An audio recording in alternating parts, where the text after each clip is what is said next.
नमस्कार, स्वागत करता हूँ आपका इस कोर्स में मैकेनिकल बिहेवियर ऑफ मटेरियल्स में, जो कि हम हिंदी में पढ़ेंगे। लास्ट पार्ट में हमने प्रेसिपिटेशन स्ट्रेंथनिंग और डिस्पर्शन स्ट्रेंथनिंग ये जो दो स्ट्रेंथनिंग मैकेनिज्म्स थे, इसके बारे में पढ़ा था। इस पार्ट में हम ग्रेन साइज स्ट्रेंथनिंग के बारे में पढ़ेंगे, यानी ग्रेन साइज जो होता है मटेरियल में, वो किस तरह से मटेरियल को स्ट्रेंथन कर सकता है। जब मैं ग्रेन साइज की बात करूँगा, तब मेरे विचार में दो चीज़ें आनी चाहिए। एक है सिंगल क्रिस्टलाइन और पॉलीक्रिस्टलाइन मटेरियल्स। ये हम क्रिस्टलाइन मटेरियल्स की बात कर रहे हैं, तब मेरे पास सिंगल क्रिस्टलाइन और पॉलीक्रिस्टलाइन मटेरियल्स आने चाहिए। तो डिफरेंस क्या है सिंगल क्रिस्टलाइन और पॉलीक्रिस्टलाइन मटेरियल में? क्योंकि हमने डिफॉर्मेशन देखा था कि सिंगल क्रिस्टल में किस तरह से होता है। अभी हम पॉलीक्रिस्टल के बारे में देखते हैं कि पॉलीक्रिस्टल्स होते क्या हैं और ये क्यों इम्पोर्टेंट है।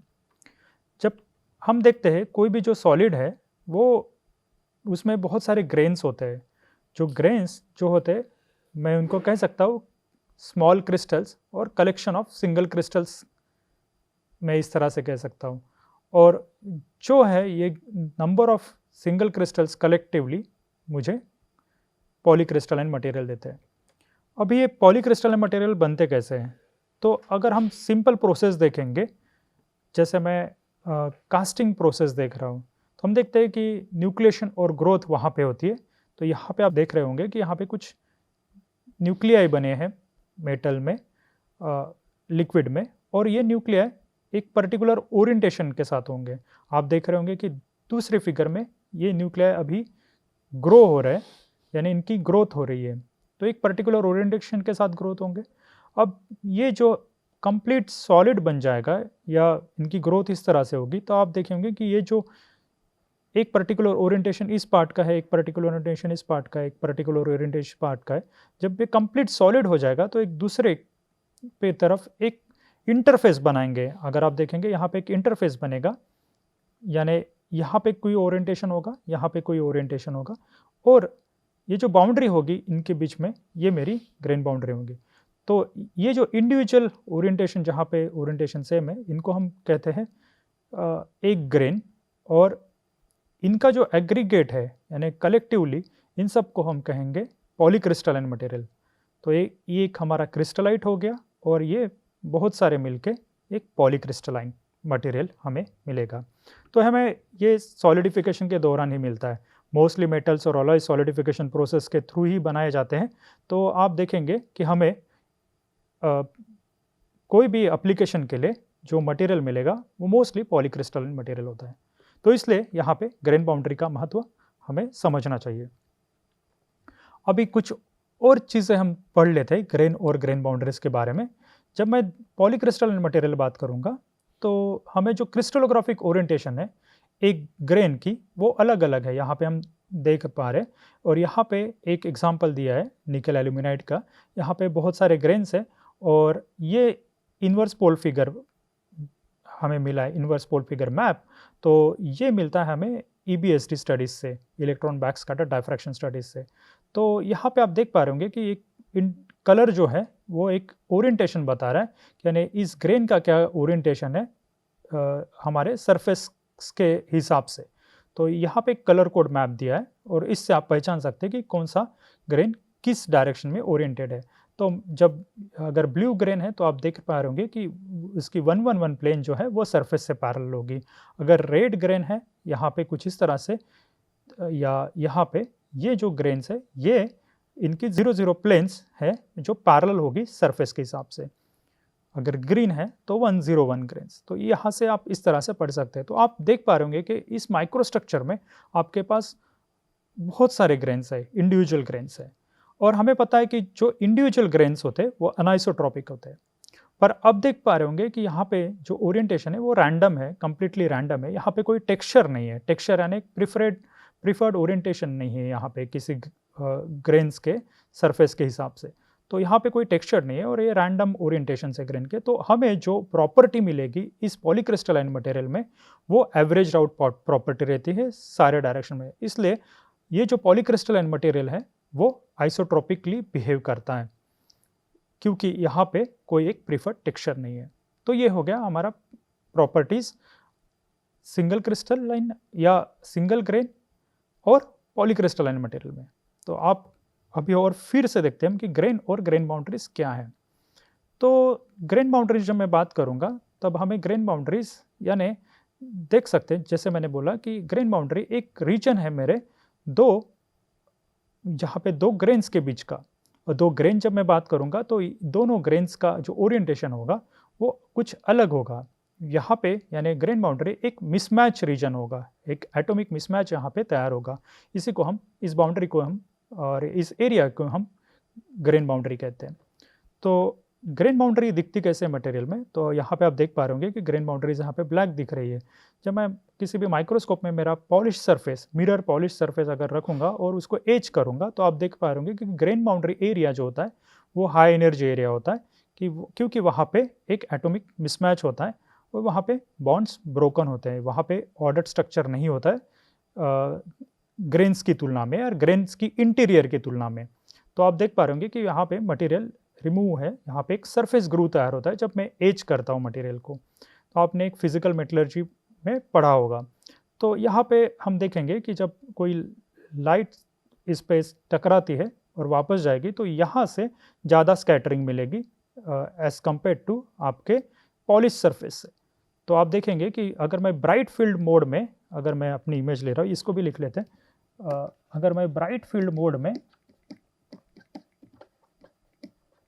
इमेज लूँगा तो आपको दिखेगा कि ये ग्रेन बाउंड्रीज मुझे ब्लैक दिख रही है। उसी तरह से अगर डार्क फील्ड में लूँगा तो आपको ग्रेन बाउंड्रीज ब्राइट नज़र आएंगी और ग्रेन इंटीरियर या ग्रेन्स आपको डार्क नज़र आएंगे। तो इस तरह से हम ग्रेन बाउंड्रीज को देखते हैं मटेरियल्स में। जब मैं ग्रेन बाउंड्रीज की बात करता हूँ क्रिस्टलाइन मटेरियल में, मैंने अभी इसको कहा था कि एक मिसमैच रीजन है, एटॉमिक मिसमैच। तो एक ओरिएंटेशन मान लेते हैं, कुछ इस तरह से हम स्कीमेटिक से समझते हैं कि ग्रेन बाउंड्री एक्चुअली है क्या। तो ये एक ग्रेन है, इसका एक ओरिएंटेशन है, और एक ये ग्रेन है, इसमें कुछ एक ओरिएंटेशन है। अभी हम इन दोनों के बीच का जो रीजन है ये मेरी ग्रेन बाउंड्री है। तो आप देखेंगे कि यहाँ पे कुछ ऑर्डर्ड स्ट्रक्चर है, यहाँ पे कुछ ऑर्डर्ड स्ट्रक्चर है, पर ग्रेन बाउंड्री जो रीजन है यहाँ पे बॉन्ड्स ब्रोकन है और यहाँ पे कोई एक ऑर्डर नहीं है। तो ग्रेन बाउंड्री एक डिसऑर्डर्ड या यहाँ पे कोई एक प्रिफरेंशियल ऑर्डर यहाँ पे एटम्स का होता नहीं है। ये एक बाउंड्री रीजन है दो ग्रेन्स के बीच का। तो ये जो बाउंड्री रीजन है ये, क्योंकि हम इसको तो हम 2D में देख रहे हैं और ग्रेन्स हमारे 3D में होते हैं, तो ये जो डिफेक्टिव रीजन है ये होगा हमारा एक प्लेन, या ये रीजन होगा एक एरिया होगा। तो ये जो डिफेक्ट है ये किस टाइप का डिफेक्ट होगा, ये हमारा 2 डायमेंशनल डिफेक्ट या सरफेस डिफेक्ट या प्लेनर डिफेक्ट होगा। और आप देख पा रहे होंगे कि यहाँ पे नंबर ऑफ ब्रोकन बॉन्ड्स ज़्यादा होंगे और इसकी वजह से यहाँ पे ये जो एरिया होगा ये मेरे ग्रेन की तुलना में हाई एनर्जी एरिया होगा, क्योंकि यहाँ पे ब्रोकन बॉन्ड्स ज़्यादा होंगे। तो ये हो गया मेरा grain boundaries in crystalline materials. तो ग्रेन बाउंड्री की एनर्जी क्या होगी? ग्रेन बाउंड्री की एनर्जी होगी मेरी मिलीजूल्स पर मीटर स्क्वायर। और अभी हम जब मिस ओरिएंटेशन की बात करते हैं तो पहले मिस ओरिएंटेशन समझ लेते हैं। तो मान लेते हैं कि ये मेरा एक कुछ पर्टिकुलर प्लेन है, इस प्लेन को मैं मान ले रहा हूँ ये मेरा 110 प्लेन है एक मटेरियल में। अगर मटेरियल में यानी ये ग्रेन 1 में, इस ग्रेन 1 को मैं नाम देता हूँ ग्रेन 1, ग्रेन 2 और ग्रेन 3। तो मैं देखूंगा कि 110 प्लेन्स यहाँ पे दूसरे ग्रेन में किस तरह से। तो अगर मैं देखूंगा ये पर्टिकुलर 110 प्लेन है, 110 प्लेन, यहाँ पे भी मैं देखूंगा कि 110 प्लेन कहाँ पे है, कुछ इस तरह से ये मेरे 110 प्लेन से। अभी ये हम मान के चल रहे, तो ग्रेन 1 में इस तरह से है, तो मैं इन जो 110 प्लेन इस ग्रेन का है और दूसरे प्लेन का 110, इनका अगर एंगल निकालूंगा इनके बीच का, आप देखो ये देखिएगा ये ओरिएंटेशन इस तरह से, ये ओरिएंटेशन इस तरह से, तो इनके बीच का एक मैं एंगल निकाल सकता हूँ। इसको कहता हूँ मैं एंगल ऑफ मिस अलाइनमेंट और एंगल ऑफ मिस ओरिएंटेशन। तो ये हो गया मेरा एंगल ऑफ मिस अलाइनमेंट और angle of miss orientation. Similarly यहाँ पे आप देख पा रहे होंगे कि एक angle of miss alignment grain 2 और ग्रेन 3 के बीच में। तो आप देख पा रहे होंगे कि ये जो बाउंड्री है यहाँ पे ग्रेन 1 और ग्रेन 2 की, इसमें एंगल ऑफ मिस अलाइनमेंट ज़्यादा है और इसमें एक एंगल ऑफ मिस अलाइनमेंट कम है। तो इसके हिसाब से हम ग्रेन बाउंड्रीज को डिफाइन करते हैं एंगल ऑफ मिस अलाइनमेंट या एंगल ऑफ मिस ओरिएंटेशन से। तो अगर ये जो एंगल है ये लेस देन 15 डिग्री है तो मैं उसको लो और स्मॉल एंगल ग्रेन बाउंड्री कहता हूँ। किसी बुक्स में इसको हम किसी बुक्स में इसको लेस देन 10 डिग्री भी डिफाइन करते हैं, पर ये आपके ऊपर डिपेंड है कि आप किस तरह से लो एंगल ग्रेन बाउंड्री को डिफाइन कर सकते हैं। तो जनरली 10 to 15 कंसिडर करते हैं। यहाँ पे मैं 15 डिग्री कंसिडर कर रहा हूँ। ये जो एंगल ऑफ मिस ओरिएंटेशन या angle of miss alignment 15 degree से नीचे है तो वो हो जाएगी मेरी लो एंगल ग्रेन बाउंड्री। अगर वो ये एंगल ऑफ मिस अलाइनमेंट ज़्यादा है तो ये हो जाएगी 15 और 15 डिग्री से ज़्यादा होगी तो इसको हम हाई एंगल ग्रेन बाउंड्री कहते हैं। तो यहाँ पे हम देखेंगे कि ये जो बाउंड्री है ये 15 डिग्री से ज़्यादा दिख रही है तो ये हो जाएगी मेरी हाई एंगल ग्रेन बाउंड्री इस तरह से, और ये जो एंगल है ये लेस दैन 15 डिग्री दिख रही है मुझे, तो ये जो बाउंड्री होगी इन दोनों ग्रेन के बीच में ये लो एंगल ग्रेन बाउंड्री या स्मॉल एंगल ग्रेन बाउंड्री होगी। तो ये होगी मेरी डेफिनेशंस ग्रेन बाउंड्रीज की एंगल ऑफ मिस ओरिएंटेशन के हिसाब से। इसको भी लिख लेता हूँ, किसी बुक्स में मिस ओरिएंटेशन भी लिखते हैं।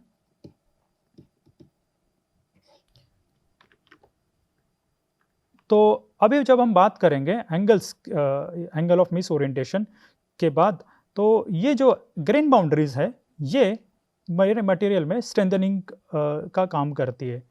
तो ये सबसे पहले स्टडीड किया था हॉल और पेच ने, ईओ हॉल और एनजी पेच ने। तो ये दो क्लासिक पेपर्स है मटेरियल साइंस में जो सबसे पहले काम थे, जिन्होंने बताया कि ग्रेन साइज वेरिएशन से, यानी ग्रेन साइज अगर आप चेंज कर रहे हैं तो मटेरियल की स्ट्रेंथ घटा और बढ़ा सकते हैं। तो ये दो क्लासिक पेपर्स हैं ईओ हॉल और एनजी पेज के द्वारा। आप इंटरेस्टेड है यहाँ पे कुछ रेफरेंसेस दिए, आप इसको पढ़ सकते हैं। तो और ये जो ग्रेन साइज स्ट्रेंथनिंग, इसका और एक नाम दिया जाता है हॉल और पेज के नाम से ही। इसको हॉल पेज रिलेशन भी कहते हैं। जब मैं ग्रेन साइज स्ट्रेंथनिंग की बात करूँगा तो हम हॉल पेज रिलेशनशिप के बारे में भी पढ़ेंगे, जो कवर करता है मेरे स्ट्रेंथ को मेरे ग्रेन साइज के साथ। आप देखेंगे कि ये कनेक्ट करता है, यहाँ पे प्रोपोर्शनल नहीं लिखूँगा तो यहाँ पे ये कनेक्ट करेगा मेरे ग्रेन साइज के साथ ये रिलेशनशिप। तो आइए देखते हैं कि ये जो ग्रेन साइज है मेरी स्ट्रेंथ कैसे बढ़ाता है। तो जब मैं स्ट्रेंथ की बात करूँगा तब सबसे पहले मैं इलास्टिक स्ट्रेन कर्व प्लॉट करूँगा। तो ये मैंने ट्रू स्ट्रेस और ट्रू स्ट्रेन इस तरह से प्लॉट किया है, और मैं अगर ये कर्व देखूँगा true stress true strain curve, तो लार्जर ग्रेन साइज के लिए मुझे कुछ इस तरह से वेरिएशन मिल रहा है। अगर सेम मटेरियल में मैं अगर ग्रेन साइज घटाऊँगा तो मुझे किस तरह से स्ट्रेंथ मिलेगा ये देखते हैं। तो मान लेते हैं कि कुछ इस स्ट्रेंथ पे मुझे ये स्ट्रेस मिल रहा है लार्जर ग्रेन साइज पे। अगर मैं ग्रेन साइज घटाऊंगा तो मुझे स्ट्रेस स्ट्रेन कर्व कुछ इस तरह से दिखता है, जहाँ पे आप देखेंगे कि इसी स्ट्रेन के लिए आपको जो स्ट्रेंथ है वो बढ़ गई है। यहाँ पे आप देख पा रहे होंगे कि ये स्ट्रेन के लिए ये जो स्ट्रेंथ लग रही है यहाँ पे लार्जर और ये स्मॉलर मैं इस तरह से करूँगा तो आप देख पा रहे होंगे सिग्मा एस ग्रेटर है सिग्मा लार्ज से, तो एक ही स्ट्रेंथ पे एट पर्टिकुलर स्ट्रेन। तो ये स्ट्रेन प्राप्त करने के लिए मुझे स्मॉल ग्रेन साइज में ज़्यादा स्ट्रेस की ज़रूरत पड़ेगी लार्जर ग्रेन साइज के हिसाब से। तो ये जो डिफरेंस है यही मेरा स्ट्रेंथनिंग, मैं कह सकता हूँ कि मेरा मटेरियल स्ट्रेंथन हो गया है जैसे जैसे मैं अपना ग्रेन साइज स्मॉल किया। तो आप देख पा रहे होंगे कि यहाँ पे स्ट्रेंथ तो बढ़ी है पर थोड़ी सी डक्टिलिटी में कमी आई है। तो ये जो स्ट्रेंथ बढ़ता है, हमने देखा था कि ये हम जब डिसलोकेशंस की बात कर रहे हैं तब डिसलोकेशंस ग्रेन बाउंड्रीज पे या इस स्मॉलर ग्रेन्स में ज़्यादा रोके जाएंगे as compared to larger grain size, और इसकी वजह से स्ट्रेंथ बढ़ती है। ये हम आगे पढ़ेंगे भी। तो हमारे पास एक क्वेश्चन है कि ये ग्रेन साइज चेंज होने से मटेरियल की स्ट्रेंथ क्यों बढ़ती है। तो इसके लिए इस तरह से समझते हैं, जब मैं स्ट्रेंथ की बात कर रहा हूँ तब हमें डिसलोकेशन की मूवमेंट्स देखनी है। अगर डिसलोकेशन की मूवमेंट में कोई रेजिस्टेंस है अगर या इम्पीडेंस है या उसमें कोई रुकावट है तो आप देखेंगे कि स्ट्रेंथ बढ़ेगी, या डिसलोकेशन की पिनिंग हो रही है तो स्ट्रेंथ बढ़ेगी, या इम्पीडेंस है तो मटेरियल की स्ट्रेंथ बढ़ेगी। तो अगर मैं सिंगल क्रिस्टल और पॉलीक्रिस्टल मटेरियल कंसिडर कर रहा हूँ तो सिंगल क्रिस्टल में मैं कंसिडर करता हूँ कि मेरे एटॉमिक प्लेन्स कुछ इस तरह से हैं और पॉलीक्रिस्टलाइन मटेरियल में कुछ इस तरह से, वहाँ पे हमें एक बाउंड्री मिलेगी। तो हमें यहाँ पे ओरिएंटेशन चेंज मिल रहा है और इन दोनों के बीच में ये ग्रेन बाउंड्री है। और मान लेते हैं मेरे पास कुछ डिसलोकेशन है कुछ इस तरह से एक स्लिप प्लेन पे, और मैं स्ट्रेस अप्लाई करता हूँ, तो क्या होगा, इस स्ट्रेस के इन्फ्लुएंस में ये डिसलोकेशन मूव होता है, हमने देखा था, और ये मूव होके सिंगल क्रिस्टल में ये सरफेस पे आएगा। तो यहाँ पे इस डिसलोकेशन के लिए कोई रुकावट नहीं थी। पर अगर वही डिसलोकेशन मेरे पॉलीक्रिस्टलाइन मटेरियल में है, तो अब हम देखेंगे कि डिसलोकेशन ग्रेन बाउंड्री तक आएगा और ग्रेन बाउंड्री के आने के बाद रुक जाएगा, क्योंकि यहाँ पे कोई स्लिप प्लेन कंटिन्यूटी नहीं है, यहाँ पे एक एंगल ऑफ मिस ओरिएंटेशन है, यानी ओरिएंटेशन चेंज है। तो आप देख पा रहे होंगे कि ये डिसलोकेशन यहाँ से मूव नहीं करेगा, आगे इस बाउंड्री पे रुक जाएगा। अगर ये इस बाउंड्री पे रुक गया तो इसके पीछे वाले जो आने वाले डिसलोकेशन है, इन सारों को वो रोकेगा या इंटरैक्ट करेगा उनके साथ, तो उसके वजह से मेरे मटेरियल की स्ट्रेंथ बढ़ जाएगी। तो आप देखेंगे कि पॉलीक्रिस्टलाइन मटेरियल में ग्रेन बाउंड्रीज मेरी स्ट्रेंथ बढ़ाने का या डिसलोकेशन को रोकने का काम करती है, उसके वजह से आप देखेंगे कि मेरे मटेरियल की स्ट्रेंथ बढ़ गई है। तो कुछ इस तरह से स्कीमेटिक से समझते हैं। अगर मेरा ये डिसलोकेशन है, आप देख पा रहे होंगे यहाँ पे एक स्लिप प्लेन है और ये स्लिप प्लेन कुछ इस तरह से, यानी यहाँ पे ग्रेन बाउंड्री है और ओरिएंटेशन चेंज है। तो ये जब डिसलोकेशन बाउंड्री तक पहुँचेगा तो आप देख पा रहे होंगे यहाँ पे ओरिएंटेशन चेंज होने की वजह से डिसलोकेशन इस बाउंड्री को क्रॉस नहीं कर पाएगा या बाउंड्री पे रुक जाएगा। तो इसकी वजह से मेरे मटेरियल की स्ट्रेंथ बढ़ेगी ग्रेन बाउंड्रीज की वजह से। तो आप देख पा रहे होंगे कि डिसलोकेशन ए का डिसलोकेशन बी में मूव नहीं कर पाएगा, क्योंकि यहाँ पे ओरिएंटेशन चेंज है, क्रिस्टलोग्राफिक मिस ओरिएंटेशन है यहाँ पे। और यहाँ पे हम देखते हैं कि ग्रेन बाउंड्री जो मेरा रीजन है वो एटॉमिक डिसऑर्डर है और यहाँ पे मेरे स्लिप प्लेन की डिसकंटिन्यूटी है। तो इस स्कीमेटिक से हम समझ पाएंगे कि ग्रेन बाउंड्रीज मेरे मटेरियल की स्ट्रेंथ बढ़ाती है, क्योंकि वो डिफेक्ट्स जैसे डिसलोकेशंस इनको रोकती है जब प्लास्टिक डिफॉर्मेशन हो रही है। तो अभी कुछ और रोल्स देखते हैं ग्रेन बाउंड्रीज के प्लास्टिक डिफॉर्मेशन में। तो हम जब डिफॉर्मेशन की बात करते हैं, तो मैं अभी लो टेम्परेचर जब बात करूंगा, तो मैं देख पा रहा हूँ कि ये जो टेम्परेचर है मैं लेस देन 0.5 TM, तो ये मैं केल्विन में डिफाइन करता हूँ। जैसे इसको एक उदाहरण के द्वारा भी समझ सकते हैं, जैसे एल्यूमिनियम का मेल्टिंग पॉइंट 660 डिग्री सेल्सियस है और निकेल क्लोज टू 1500 है, मान लीजिए, आप चेक कर लीजिएगा कि कितना मेल्टिंग पॉइंट है यहाँ पे। तो इसको मैं केल्विन में पहले कन्वर्ट करूँगा, तो 660 प्लस 273 ऐड करके देखूँगा, और यहाँ पे भी 1500 प्लस 273 इस तरह से ऐड करूँगा। ये हो गया मेरा मेल्टिंग पॉइंट इन केल्विन हो गया ये एल्यूमिनियम और निकेल का। अभी हम देखते हैं कि कोई ऑपरेटिंग टेम्परेचर है, लेट्स से 300 डिग्री सेल्सियस है। तो आप देख पा रहे होंगे अगर मैं 300 डिग्री सेल्सियस को भी केल्विन में कन्वर्ट करूँगा तो मेरे पास कुछ इस तरह से ऑपरेटिंग टेम्परेचर आएगा, और इस ऑपरेटिंग टेम्परेचर को मैं इनके मेल्टिंग पॉइंट से नॉर्मलाइज करूँगा, यानी डिवाइड करके देखूँगा, तो आप देखेंगे कि ये जो टेम्परेचर है ये ग्रेटर देन 0.5 TM आएगा, पर इसके लिए ये लेस देन 0.5 TM आएगा। तो आप देख पा रहे होंगे कि मैं जो ऑपरेटिंग टेम्परेचर है उसको मैं कंपेयर करूँगा, तुलना करूँगा मेरे मेल्टिंग पॉइंट के हिसाब से, मेरे अलॉय या मेटल के मेल्टिंग पॉइंट के हिसाब से। तो लो टेम्परेचर मैं कुछ इस तरह से डिफाइन कर रहा हूँ कि लेस देन 0.5 TM है, वो मेरा लो टेम्परेचर है। तो इस केस में जो ग्रेन बाउंड्रीज है वो बैरियर या ऑब्स्टेकल करके एक्ट करेगी मेरे डिसलोकेशन के साथ। तो आप देखेंगे कि डिसलोकेशन के पाइलअप होंगे ग्रेन बाउंड्रीज के ऊपर। ये हो गया मेरे लो टेम्परेचर डिफॉर्मेशन के साथ। एट हाई टेम्परेचर मैं इस तरह से डिफाइन करूँगा कि टेम्परेचर जो ऑपरेटिंग टेम्परेचर अगर ज़्यादा है या एप्लीकेशन टेम्परेचर ज़्यादा है 0.5 TM से, तो इसको मैं हाई टेम्परेचर करके कंसिडर करता हूँ। यहाँ पे मेरी ग्रेन बाउंड्रीज वीकर हो जाती है मेरे ग्रेन के इंटीरियर के साथ।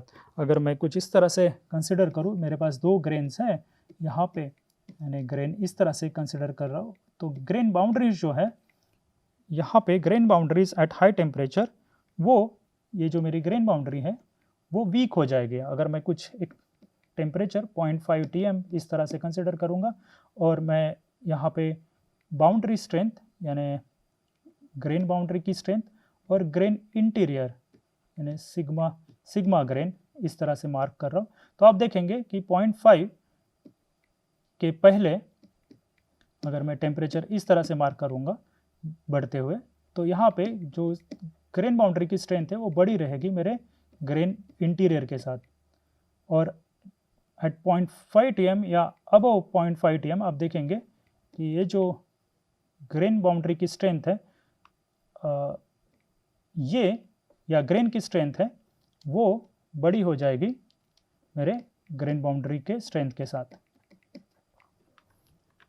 तो हम देख पा रहे हैं कि ग्रेन बाउंड्रीज वीक हो जाती है एट हाई टेम्परेचर। तो इसके वजह से क्या होगा, अगर ग्रेन बाउंड्रीज वीक होगी तो वहाँ पे ग्रेन बाउंड्री स्लाइडिंग होगी और प्लास्टिक फ्लो होगा। यहाँ पे ग्रेन बाउंड्री डिफॉर्म हो रही है तो यहाँ पे वॉइड्स भी तैयार करने के चांसेस ज़्यादा है। और ग्रेन बाउंड्रीज हमने देखा है कि वो सोर्स या सिंक एक्ट करती है वैकेंसीज के लिए। ये इसको हम कहते हैं नाबारो हेरिंग क्रीप। तो इसके बारे में भी हम पढ़ेंगे जब हम क्रीप के बारे में पढ़ेंगे। अभी के लिए आप ये समझ सकते हो कि ग्रेन बाउंड्रीज मेरी सोर्स और सिंक की तरह काम करती है। और एक टेम्परेचर को मैं कंसिडर कर सकता हूँ, इसको कहते हैं equi cohesive temperature. Equi cohesive temperature यानी एक ऐसा टेम्परेचर जहाँ पे मेरे ग्रेन बाउंड्री और ग्रेन इंटीरियर, यहाँ पे मैं कह सकता हूँ कि इक्वी कोहेसिव टेम्परेचर पे ग्रेन बाउंड्री यानी इस तरह से मैं लिख सकता हूँ, ग्रेन बाउंड्री और ग्रेन इंटीरियर की स्ट्रेंथ जो है वो समान होती है। इसको मैं कहता हूँ equi cohesive temperature. Below equi cohesive temperature grain boundary की स्ट्रेंथ बड़ी होती है ग्रेन इंटीरियर से, और above equi cohesive temperature grain boundary की स्ट्रेंथ कम होती है मेरे ग्रेन इंटीरियर से। तो यहाँ पे हमने देखा कि equicohesive temperature close to मेरे 0.5 TM होता है, और यही डेफिनेशन है मेरे हाई टेम्परेचर और लो टेम्परेचर के डिमार्केशन की। तो ये हो गया मेरा इक्वी कोहेसिव टेम्परेचर। तो हम देख पा रहे हैं कि जो फाइन ग्रेन मटेरियल्स है, इसमें हम देखेंगे कि फाइन ग्रेन मटेरियल्स में मेरे ग्रेन बाउंड्रीज ज़्यादा होगी। तो फाइन ग्रेन मटेरियल्स मेरे स्ट्रॉन्ग रहेंगे कोर्स ग्रेन मटेरियल्स के तुलना में इक्वी कोहेसिव टेम्परेचर के नीचे। तो यहाँ पे देखेंगे कि fine grain materials, fine grain size, ये इनकी जो स्ट्रेंथ होगी ये बड़ी होगी कोर्स ग्रेन से। और इक्वी कोहेसिव टेम्परेचर के बाद हम देखेंगे कि कोर्स ग्रेन मटेरियल की स्ट्रेंथ ज़्यादा होगी मेरे फाइन ग्रेन साइज की तुलना में। तो यहाँ पे हम देख पा रहे हो कि ग्रेन बाउंड्री एक इम्पॉर्टेंट रोल प्ले करता है टेम्परेचर के साथ और डिफॉर्मेशन में। तो जब मैं ये बात कर रहा हूँ ग्रेन बाउंड्रीज की, तो आइए जानते हैं कि ग्रेन बाउंड्री किस तरह से डिसलोकेशन के साथ इंटरैक्ट करते हैं। मान लेते हैं कि मेरे पास ये एक स्लिप प्लेन है, यहाँ पे कुछ डिसलोकेशंस यहाँ पे पाइल अप है और ये ग्रेन बाउंड्री है यहाँ पे। तो ये डिसलोकेशंस स्ट्रेस के अंडर मूव कर रहे हैं और यहाँ पे आके रुक जा रहे हैं क्योंकि यहाँ पे ओरिएंटेशन चेंज होगा। तो ये डिसलोकेशंस इसको पास नहीं कर पाएंगे, तो यहाँ पे पाइल अप तैयार हो जाएगा और एक कुछ बैक स्ट्रेस तैयार करेगा मेरे डिसलोकेशन के पाइल अप की वजह से। तो मैं कह सकता हूँ कि ग्रेन बाउंड्री एक बैरियर की तरह काम करती है डिसलोकेशंस को। तो ये आप देख सकते हैं, प्रैक्टिकली भी देख सकते हैं। तो आप यहाँ पे देख पा रहे हैं कि यहाँ पे बाउंड्रीज है और ये डिसलोकेशन इस डायरेक्शन में मूव कर रहे हैं, तो ये यहाँ पे आके रुक जा रहे हैं। सिमिलरली आप देख पा रहे होंगे कि ये बाउंड्रीज है, तो यहाँ पे ये डिसलोकेशंस आके बाउंड्रीज पे आके रुक जा रहे हैं, यानी मेरी ग्रेन बाउंड्रीज डिसलोकेशन मोशन को एक बैरियर की तरह काम कर रही है। तो इसके वजह से क्या होगा, हमने देखा कि डिसलोकेशन अगर बाउंड्री से आके रुक जा रहे तो एक पाइल अप तैयार होगा और इस पाइल अप की वजह से एक बैक स्ट्रेस तैयार होगा जो यहाँ पे स्लिप प्लेन पे जो डिसलोकेशन आएंगे इनके मोशन को अपोज करेगा। तो ये आप देख भी सकते हैं, जहाँ जैसे जैसे मैं ग्रेन बाउंड्री के पास आ रहा हूँ तो ये जो डिसलोकेशन है ये क्लोजली पैक्ड है, यानी पास पास है, टाइटली पैक्ड है।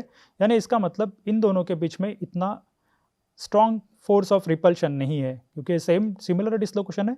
तो अगर इनके पास जो स्पेसिंग है वो कम है तो इतना स्ट्रॉन्ग रिपल्शन नहीं है। पर जैसे जैसे इनका नंबर बढ़ेगा तो आप देख पा रहे होंगे कि बैक स्ट्रेस बढ़ेगा और जैसे जैसे स्लिप प्लेन पे हम देखेंगे ये डिसलोकेशन या ये डिसलोकेशन, इनमें जो डिस्टेंस है वो बढ़ेगा। यानी इसका मतलब यहाँ पे बैक स्ट्रेस बढ़ेगा जैसे जैसे नंबर ऑफ डिसलोकेशन का स्लिप प्लेन पे बढ़ेगा या पाइल अप जैसे जैसे बढ़ेगा। तो ये देखिए यहाँ पे डिसलोकेशंस ये टाइटली पैक्ड नहीं है। तो इसी के अनुसार हम अभी एक हॉल पेच रिलेशन की बात करेंगे। हॉल पेच रिलेशन डिराइव करने की कोशिश करेंगे। यहाँ पे सोर्स के तरफ ये जो डिसलोकेशन है ये वाइडली स्पेस्ड है। तो अभी हम इंटरैक्शंस की बात करते हैं ग्रेन बाउंड्री और डिसलोकेशंस की। तब मैं कंसिडर करता हूँ दो ग्रेन, यानी एक ये ग्रेन 1 और ये ग्रेन 2, यानी इन दोनों के बीच में एक बीसी ओरिएंटेशन एंगल है और ये मेरी ग्रेन बाउंड्री है कुछ इस तरह से। अभी मैं एक कंसिडर करता हूँ एक स्लिप प्लेन यहाँ पे, और इस स्लिप प्लेन पे मैं एक कंसिडर करता हूँ कि एक डिसलोकेशन सोर्स है जो इस बाउंड्री से L डिस्टेंस अपार्ट है। तो डिसलोकेशन सोर्स का जो डिस्टेंस है बाउंड्री से वो L है, और ये डिसलोकेशन सोर्स ऑपरेट करेगा जब मैं एक शेयर स्ट्रेस अप्लाई करूँगा टाउ ए। मैं उसको नाम दे रहा हूँ applied share stress as tau ए।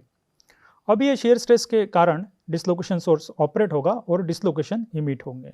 तो डिसलोकेशन सोर्स हमने देखे थे जैसे फ्रैंक रीड सोर्स है, तो फ्रैंक रीड सोर्स को हम कह सकते हैं कि इस टाइप के सोर्स यहाँ पे एक्टिव हो सकते हैं।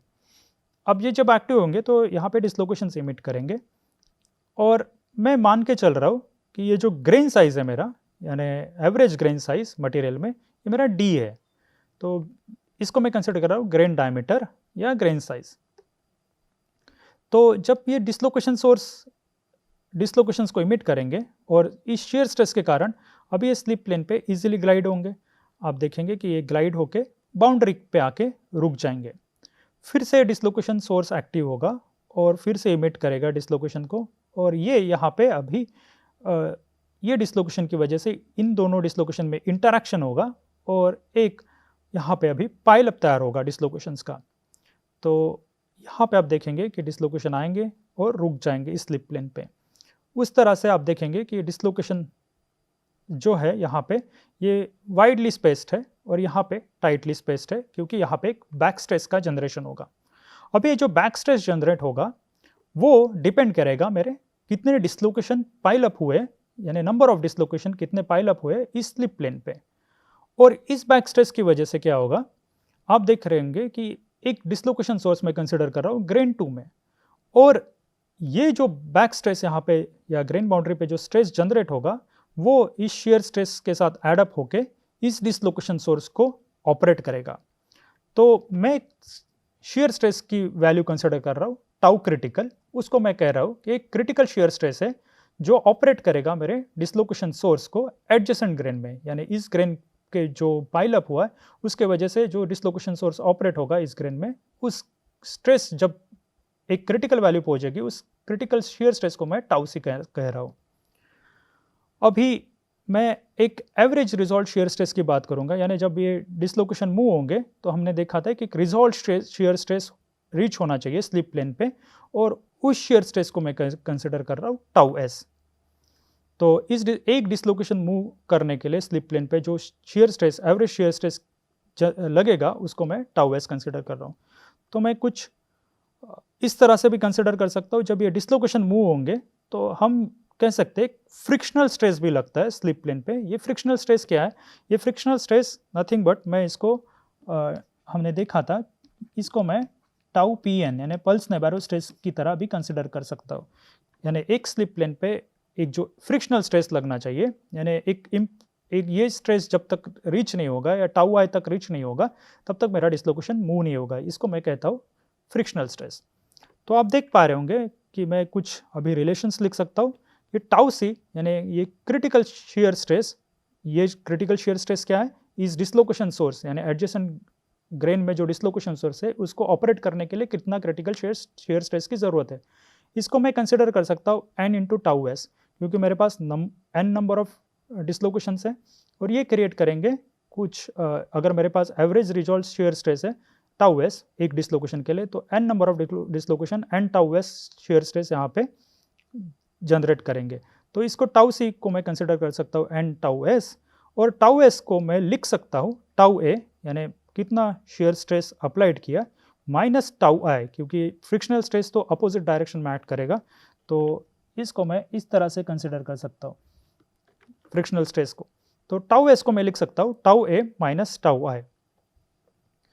अभी मैं देख सकता हूँ कि shear स्ट्रेन और shear स्ट्रेस क्या तैयार होंगे कि जब एक डिसलोकेशन मूव होता है मेरे ग्रेन में, तो क्या shear स्ट्रेस होना चाहिए। जैसे मेरे पास एक डिसलोकेशन है जिसका बर्जेस वेक्टर इस डायरेक्शन में है और मैग्नीट्यूड b है, जब ये मूव करेगा तो अब इस ग्रेन में L में, तो ये shear स्ट्रेस कितना डेवलप करेगा, तो मैं कह सकता हूँ इसको b अपॉन एल, ये मेरा चेंज इन डायमेंशन होगा b, और L ये मेरा ओरिजिनल डायमेंशन, तो ये मेरा shear स्ट्रेन हो जाएगा b अपॉन एल। ये हमने देखा भी है कि एक डिसलोकेशन जब मूव करता है तो कितना shear स्ट्रेस होना चाहिए क्रिस्टल। तो ये आ जाएगा गामा इज इक्वल टू, अगर मेरे पास n डिसलोकेशंस हैं, यानी टोटल shear स्ट्रेन की मैं जब बात करूंगा तो n डिसलोकेशंस है, तो n into B upon L, B upon L ये है मेरा एक डिसलोकेशन के मूवमेंट की वजह से जो shear स्ट्रेन डेवलप होगा वो क्वांटिटी है। अब मैं shear स्ट्रेन को shear स्ट्रेस में डायरेक्टली कन्वर्ट कर सकता हूँ अगर मेरे पास shear मॉडुलस पता है तो मुझे, तो टाउ इज इक्वल टू मैं G N B upon L, G into shear strain इस तरह से लिख रहा हूँ, shear stress is equal to shear modulus into shear strain, तो एक टाउ की वैल्यू आ जाएगी। अब जब मैं n की वैल्यू निकालने की कोशिश करूंगा तो n की वैल्यू ये जो टाउ एस है यहाँ पे मैं कंसिडर करूंगा टाउ एस, तो इस फॉर्मूले से मेरे पास टोटल नंबर ऑफ डिसलोकेशन इस स्लिप प्लेन पे कितने होने चाहिए उसकी वैल्यू आ जाएगी n is equal to tau S L upon G B. अभी ये जो n की वैल्यू है, ये जो n की वैल्यू है अगर मैं टाउ सी में रखूंगा इस फॉर्मूला में, तो मेरे पास टाउ सी की वैल्यू कुछ इस तरह से आएगी L upon G B into tau S square. तो ये एक रिलेशन आ गया मेरे पास, ये लेंथ जो है स्लिप डिसलोकेशन सोर्स का ग्रेन बाउंड्री तक का, ये एक length shear modulus Burgers vector और एक टाउ एस यानी एक एवरेज रिजॉल्ट shear स्ट्रेस की वैल्यू है, ये टाउ सी की वैल्यू आ गई। अभी टाउ सी की वैल्यू, ये टाउ एस की वैल्यू मुझे पता है टाउ ए माइनस टाउ आई, ये हमने देखा था। तो अगर मैं टाउ एस की जगह टाउ ए माइनस टाउ आई रखूँगा तो मेरे पास ये आइडेंटिटी आएगी। अगर मैं इसको सॉल्व करूँगा यानी टाउ ए के दौरान, अगर टाउ ए को फाइंड आउट करने के लिए, तो टाउ ए जो है वो मेरा अप्लाइड shear स्ट्रेस है, यही मुझे ढूंढना है ग्रेन साइज के हिसाब से। तो टाउ ए आएगा tau I plus tau C G B upon L whole to the power 1/2। अभी मैं इस एल को अगर न्यूमरेटर में इस तरह से लिखूंगा, यानी इस तरह से मैं इसको ट्रांसफॉर्म कर सकता हूँ इस इक्वेशन को, और ये जो टर्म है टाउ सी जी बी को मैं कंसिडर कर रहा हूँ के डैश एक कांस्टेंट, क्योंकि ये जो क्रिटिकल shear स्ट्रेस रहेगी दूसरे ग्रेन में ऑपरेट करने के लिए ये एक कांस्टेंट मैं मान के चल सकता हूँ, तो एक के डैश मैं कंसिडर कर रहा हूँ। और आप देख पा रहे होंगे कि ये जो अप्लाइड shear स्ट्रेस है ये मैं 3 क्वांटिटीज़ में लिख सकता हूँ, एक टाउ आई, एक के डैश और एक एल। अभी इस एल को हमने देखा था कि ये लेंथ है मेरे डिसलोकेशन सोर्स की ग्रेन बाउंड्री तक की, तो इसको मैं कन्वर्ट कर सकता हूँ ग्रेन साइज में। अगर मैं सफिशिएंट कांस्टेंट यहाँ पे इंट्रोड्यूस करूँ तो यहाँ पे ये के डैश को मैं के कंसिडर कर रहा हूँ यहाँ पे, यानी एक दूसरा कांस्टेंट यहाँ पे, और ये एल को मैं कन्वर्ट कर रहा हूँ ग्रेन एवरेज ग्रेन डायमीटर या ग्रेन साइज के दौरान। तो अगर टाउ ए को मैं इस तरह से लिख सकता हूँ टाउ आई प्लस के डी टू द पावर -1/2, तो ये यहाँ पे हमारे पास एक रिलेशन आ गया। तो मैं इस तरह से लिख सकता हूँ टाउ ए को, बाकी दो अगर मैं कांस्टेंट मान के चल रहा हूँ, तो टाउ ए इन्वर्सली प्रोपोर्शनल है मेरे square root of grain size के साथ। यही मेरा जो रिलेशन है, यही मेरा हॉल पिच रिलेशन है। आप देख पा रहे होंगे कि जैसे जैसे मेरा ग्रेन साइज बढ़ेगा यहाँ पे, ये जो अप्लाइड shear स्ट्रेस है डिफॉर्मेशन के लिए वो घटेगा, या ग्रेन साइज जैसे जैसे घटेगा वैसे अप्लाइड shear स्ट्रेस बढ़ेगा। ये मेरा हॉल पिच रिलेशन है। तो आप देख पा रहे होंगे कि यहाँ पे कुछ माइक्रोग्राफ्स मैंने TM माइक्रोग्राफ्स दिखा है, यहाँ पे डिसलोकेशंस आए, ये ग्रेन बाउंड्री पे रुके, और इस ग्रेन बाउंड्री पे रुकने के बाद एक बैक स्ट्रेस होगा और उसके वजह से दूसरे ग्रेन में भी डिसलोकेशन सोर्स एक्टिव होंगे। तो ग्रेन बाउंड्री इस तरह से एक्ट करती है मेरे डिसलोकेशन के मोशन के बैरियर के लिए। अभी हम कुछ पॉइंट्स लिख लेते हैं, जैसे लार्जर ग्रेन्स और फाइनर ग्रेन्स के बारे में। आप लार्जर ग्रेन्स में देखेंगे कि यहाँ पे ग्रेन बाउंड्री जो एरिया है या नंबर ऑफ ग्रेन बाउंड्रीज जो है वो कम है फाइनर ग्रेन्स की तुलना में। यहाँ पे आप देख पा रहे होंगे कि ग्रेन बाउंड्रीज जो है और नंबर ऑफ ग्रेन बाउंड्रीज या ग्रेन बाउंड्री फ्रैक्शन है जो है वो बड़े है। तो अगर यहाँ पे अगर डिसलोकेशन मूव होगा तो आप देखेंगे कि ये जो डिसलोकेशन है लार्जर ग्रेन्स में, ये बाउंड्रीज को यानी उनके साथ जो इंटरेक्शन है इसमें कम होगा। और यहाँ पे अगर देखेंगे कि ग्रेन साइज जैसे जैसे कम हो गया तो ग्रेन का जो डिस्टेंस है यानी ग्रेन का जो फ्री स्पेस है ट्रैवल का बाउंड्री तक वो कम हो जाएगा। और यहाँ पे आप देखेंगे कि डिसलोकेशन और ग्रेन बाउंड्री इंटरेक्शन ज़्यादा होंगे। तो यहाँ पे आप कुछ पॉइंट्स लिख सकते हैं। फाइनर ग्रेन्स में मेरे पास ग्रेन बाउंड्रीज ज़्यादा है तो मेरे पास डिसलोकेशन मोशन के लिए ऑब्स्टैकल्स ज़्यादा है और उसके वजह से मेरी स्ट्रेंथ बढ़ेगी। और ये हमने एक मॉडल के साथ भी डिराइव किया है कि इसको हम हॉल पेच रिलेशन कहते हैं, जहाँ पे मेरा अप्लाइड शेयर स्ट्रेस बढ़ता है जैसे जैसे मेरा ग्रेन साइज घटता है और इसका रिलेशन इस तरह से दिया है। अब हम हॉल पेच रिलेशन की बात करेंगे तो यहाँ पे जब मैंने टाउ ए लिखा है तो मैं इसको कन्वर्ट कर सकता हूँ सिग्मा वाई यानी ये एक यील्ड स्ट्रेंथ या flow stress of polycrystalline material इस तरह से। और ये सिग्मा स्टार यानी यहाँ पे इंटरनल स्ट्रेस को मैं सिग्मा स्टार कह रहा हूँ। ये जो सिग्मा स्टार है इसको हम इस तरह से समझेंगे, जब मैं ये रिलेशन प्लॉट करूँगा तो यहाँ पे मुझे कुछ लीनियर रिलेशन मिलेगा जब मैं sigma versus D to the power -1/2 plot करूँगा तो ये लीनियर रिलेशन होगा। और ये जो लीनियर रिलेशन होगा इसका स्लोप होगा k, इसको हम कहते हैं हॉल पेच कोएफिशिएंट। और यहाँ पे जो y इंटरसेप्ट है इसको कहते हैं हम फ्रिक्शनल स्ट्रेस। ये फ्रिक्शनल स्ट्रेस क्या है? फ्रिक्शनल स्ट्रेस मैं जब कहूँगा जब स्ट्रेस ऑफर करेगा मेरा ग्रेन जब इनफाइनाइट साइज होगा। आप देखेंगे कि ग्रेन साइज अगर इनफाइनाइट होगा तो ये वैल्यू 0 की तरफ आएगी और ये जो स्ट्रेस मुझे मिलेगा डिसलोकेशन को मूव करने के लिए ये रहेगा मेरा फ्रिक्शनल स्ट्रेस। तो ये हमने देखा था, इसको हम टाउ पीएन भी कंसिडर करते हैं यानी पल्स नेबारो स्ट्रेस की तरह। तो आप देख सकते हैं कि ये मेरा फ्रिक्शनल स्ट्रेस है। और अभी हम देखेंगे कि ये जो वैल्यूज़ अगर चेंज हो रही है के और सिग्मा स्टार की तो मेरा स्ट्रेंथ किस तरह से चेंज होता है या बढ़ता है या घटता है। मान लेते हैं कि के चेंज हो रहा है, यहाँ पे बढ़ रहा है, मेरा स्लोप ज़्यादा है और यहाँ पे स्लोप कम है। तो आप देख पा रहे होंगे कि जैसे जैसे के बढ़ता है वैसे वैसे स्ट्रेंथनिंग वहाँ पे बढ़ती है। मान लेते मेरे पास 2 ग्रेन साइज है कुछ इस तरह से और इसको मैं कहूँगा D1, इसको मैं कहूँगा D2। तो अगर जहाँ पे स्लोप ज़्यादा है तो स्ट्रेंथ आप देखेंगे कुछ इस तरह से बढ़ी है। ये मेरी स्ट्रेंथ इस तरह से बढ़ी है इस केस में जहाँ पे के हायर है। और जहाँ पे के कम है तो अगर मैं 2 पॉइंट्स कंसिडर करूँगा तो यहाँ पे आप देखेंगे कि ये जो स्ट्रेंथ है वो उस एक्सटेंट से नहीं बढ़ी है जिस एक्सटेंट से जब के मेरा हायर है। तो आप देख पा रहे होंगे कि मैंने ग्रेन साइज यहाँ पे आप देखेंगे कि इस डायरेक्शन में जाऊँगा तो ग्रेन साइज चेंज हो रहा है। तो यहाँ से D1 से मैं D2 आया तो आप देखेंगे कि स्ट्रेंथ मेरी बढ़ गई है। तो अगर देखेंगे कि यहाँ पे D टू द पावर -1/2 है तो यहाँ पे D मेरा इस डायरेक्शन में डिक्रीज हो रहा है यानी मेरा ग्रेन साइज यहाँ पे डिक्रीज हो रहा है।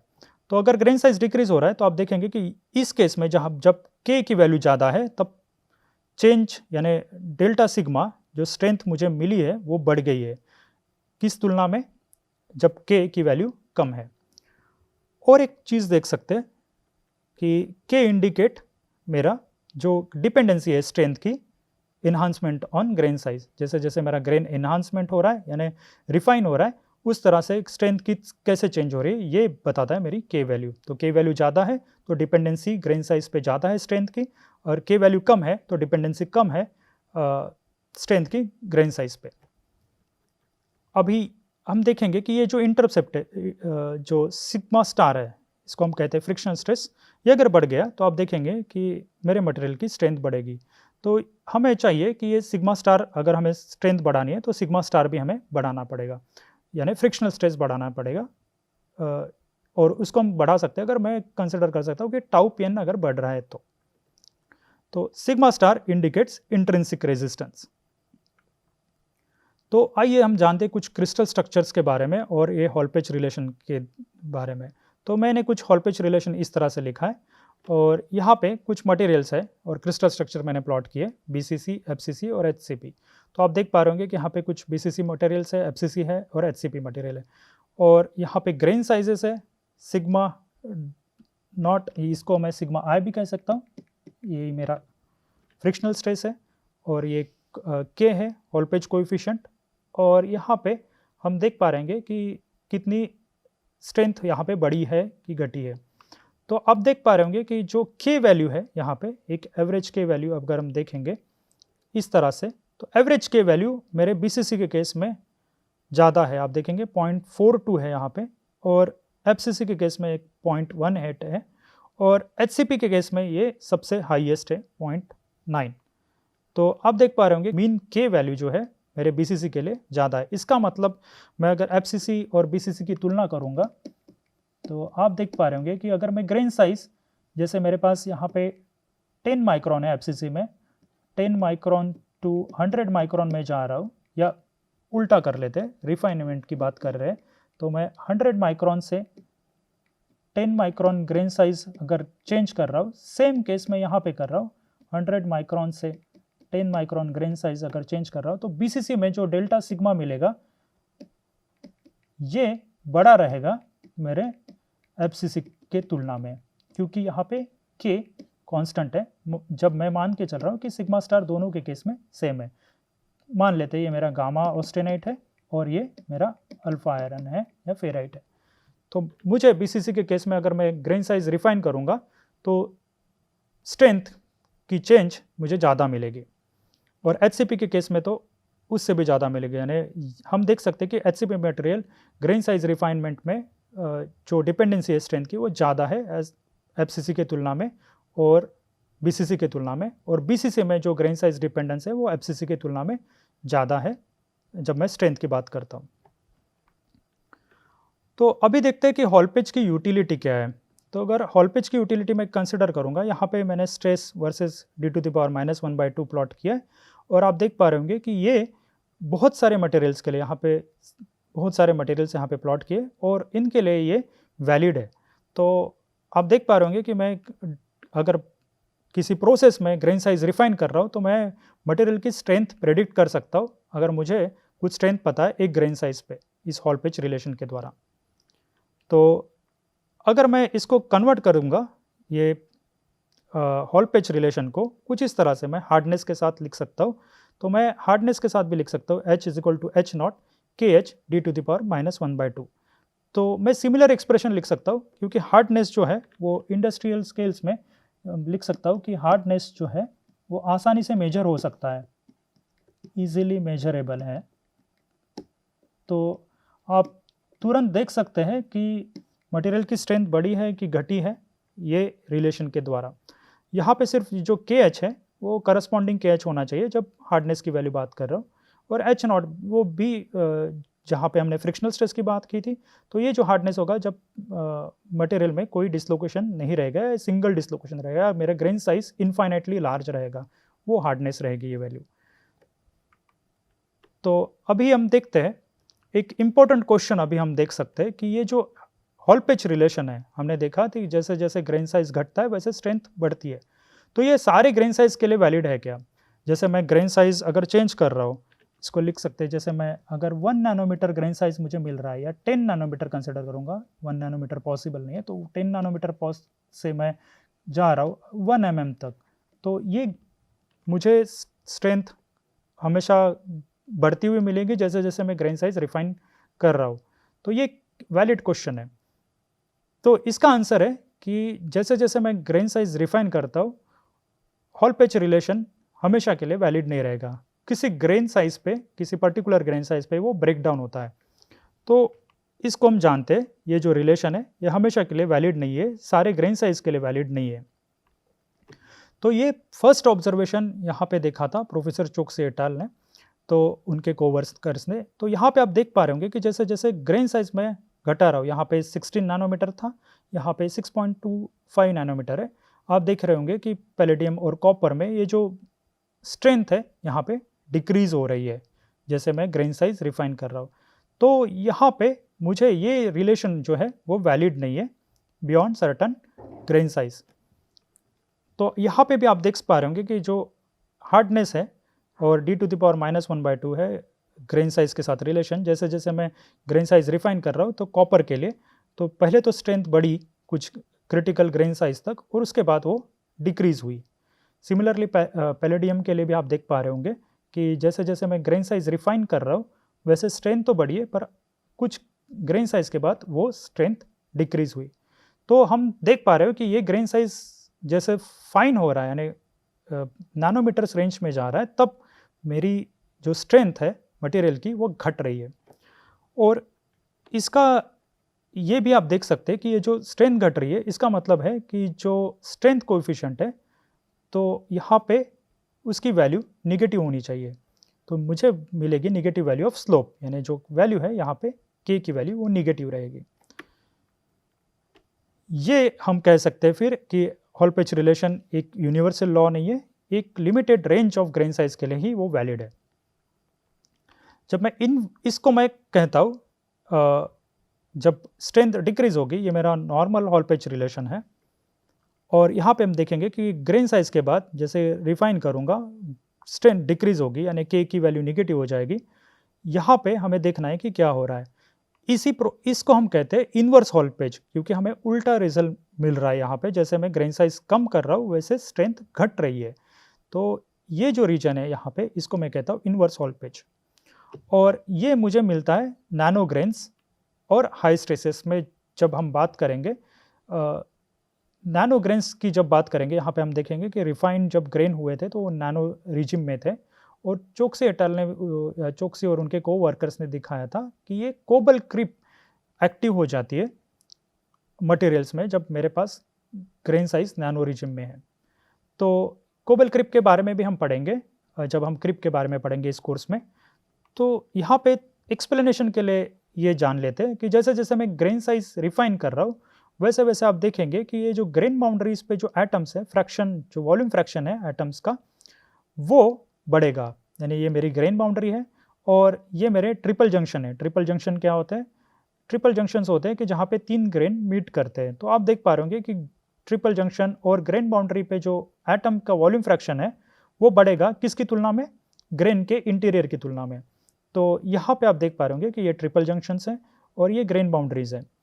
तो कुछ इस तरह से हम समझ सकते हैं कि volume fraction of atoms at grain boundaries या ट्रिपल जंक्शन ये बढ़ेंगे जैसे जैसे मैं ग्रेन साइज घटा रहा हूँ। यहाँ पे आप देखिए अगर मैं ग्रेन साइज घटा रहा हूँ तो ट्रिपल जंक्शन पे जो एटम का वॉल्यूम फ्रैक्शन है वो बढ़ेगा ग्रेन इंटीरियर की तुलना में, और ग्रेन बाउंड्री का वॉल्यूम फ्रैक्शन, एटम्स का वॉल्यूम फ्रैक्शन इस तरह से बढ़ेगा। और जब मैं इंटरफेस बात करूँगा, इंटरफेस यानी मैं इस तरह से डिफाइन कर रहा हूँ, मैं दोनों का अगर ऐड करके बात करूँगा तो मैं उसको इंटरफेस कहूँगा। तो इंटरफेस में जो एटम्स का वॉल्यूम फ्रैक्शन है वो बढ़ेगा जैसे जैसे ग्रेन साइज मैं घटा रहा हूँ। अभी इसके वजह से क्या होगा कि ये जो एटम्स है ग्रेन बाउंड्रीज के, जब मैं स्ट्रेस अप्लाई करूँगा, डिफॉर्म करने की कोशिश करूँगा, तब यहाँ पे मुझे कोबल क्रिप मिलेगा। कोबल क्रिप यानी एटम्स का डिफ्यूजन होता है ग्रेन बाउंड्री पे, atoms diffusion through grain boundary. तो ग्रेन बाउंड्री से जो एटॉमिक डिफ्यूजन होता है उसको हम कोबल क्रिप कहते हैं। तो कोबल क्रिप यहाँ पे एक्टिव हो जाएगा और उसके वजह से मटेरियल की स्ट्रेंथ डिक्रीज होगी। तो यहाँ पे स्ट्रेंथनिंग ना मिलते हुए हमें स्ट्रेंथ डिक्रीज मिलेगी, क्योंकि यहाँ पे एटम्स का वॉल्यूम फ्रैक्शन ग्रेन बाउंड्रीज पे बढ़ रहा है। तो यहाँ पे हम देख सकते हैं कि हॉल पेच और इनवर्स हॉल पेच के बारे में। तो हॉल पेच में मुझे d⁻⁻1/2 मिलता है और इनवर्स हॉल पेच में मैं कह सकता हूँ ये d⁻1/2 है। तो यहाँ पे ये ग्रेन बाउंड्री स्ट्रॉन्गर है ग्रेन इंटीरियर के से, और यहाँ पे हम देखेंगे कि ग्रेन बाउंड्रीज मेरी वीकर हो जाती है ग्रेन इंटीरियर से। यानी जब मैं रिफाइन कर रहा हूँ यहाँ पे इस रीजन में जहाँ पे हॉल पेच रिलेशन वैलिड है, अगर मैं ग्रेन साइज रिफाइन करूँगा तो मुझे स्ट्रेंथ बढ़ते हुए मिलेगी, क्योंकि ग्रेन बाउंड्री स्ट्रॉन्गर है मेरे ग्रेन इंटीरियर से। पर इनवर्स हॉल पेच में जैसे जैसे मैं ग्रेन साइज रिफाइन करूँगा वैसे वैसे स्ट्रेंथ घटेगी, क्योंकि ग्रेन बाउंड्रीज वीकर हो जाती है ग्रेन इंटीरियर में। और इसका रीज़न हमने देखा कि यहाँ पे जो एटम्स का वॉल्यूम फ्रैक्शन है ग्रेन बाउंड्रीज पे या इंटरफेसेस पे, वो बढ़ता है ग्रेन इंटीरियर की तुलना में।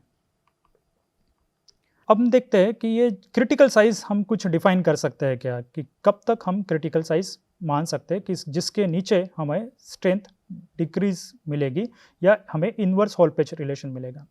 तो हम देख सकते हैं कि अगर मैं एक डिसलोकेशन लूप मान के चल रहा हूँ और उसकी मैं डायमीटर डी मान रहा हूँ और मेरी ये ग्रेन साइज की डायमीटर कैपिटल डी मान रहा हूँ, तो यहाँ पे आप देख पा रहे होंगे कि ये जो डी है यानी डिसलोकेशन लूप जो है उसकी डायमीटर है वो स्मॉल है, यानी काफ़ी स्मॉल है मेरे ग्रेन साइज के डायमीटर के तुलना में।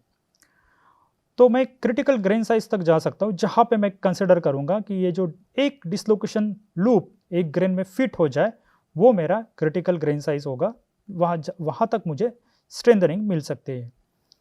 तो यहाँ पे आप देख सकते हैं कि जो इंटरेक्शन ऑफ कैरेक्टरिस्टिक लेंथ यानी डिसलोकेशन लूप जो डायमीटर है और साइज पैरामीटर यानी ग्रेन साइज, ये दोनों फिट हो जाए यानी सेम हो जाए, वहाँ तक मैं देख सकता हूँ कि स्ट्रेंथ बढ़ेगी और इसके नीचे जब जाएंगे तब हमारी स्ट्रेंथ घटेगी।